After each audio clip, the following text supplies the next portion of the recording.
So this has just arrived this morning. It's still dark outside. It cost me £899 off the internet, of course. So I'm going to try and fit this upstairs now. Just before I take it upstairs, I've taken the back off it, which was very easy. It's just some screws that you have to take out.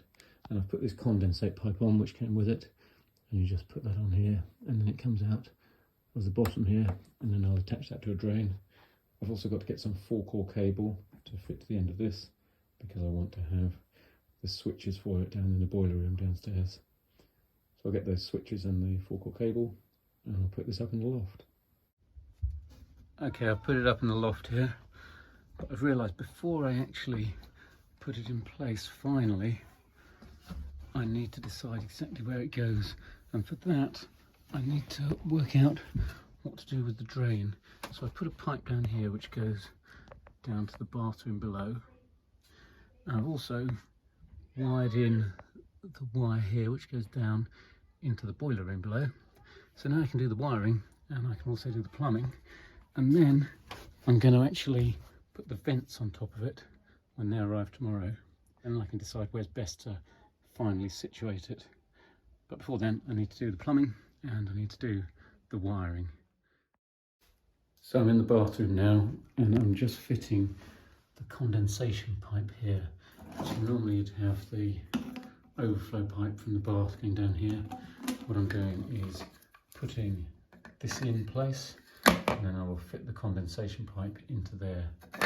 And the condensation pipe just goes down the void there, straight from the loft. So it's fairly easy to fit that in. If I couldn't fit it here, I could actually get the condensation pipe to go all the way down this void here, which goes down to the boiler room. And there's a waste pipe there, I could put it in as well. But it seems this is a little bit easier, just put it in at the back of the bath. So there, it's done. You can see the condensation pipe goes down there into the junction there, and that's where it comes from the overflow of the bath.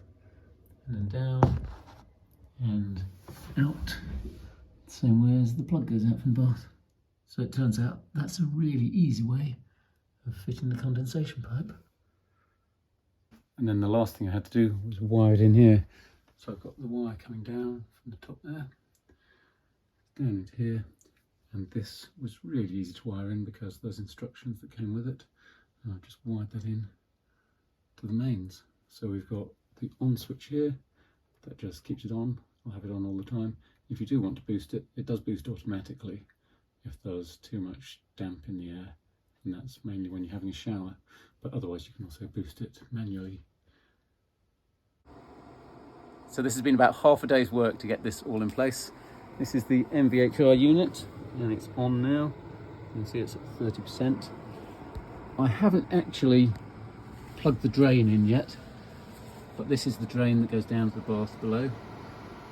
And so the next thing I need to do is get all the venting in here. So we get the venting to the outside and we get the venting to the rest of the house. But that's actually going to only arrive tomorrow. So I will put that all in place tomorrow. Now I'm really pleased with this. We've got it all wired up and I'm pretty confident it's all going to work.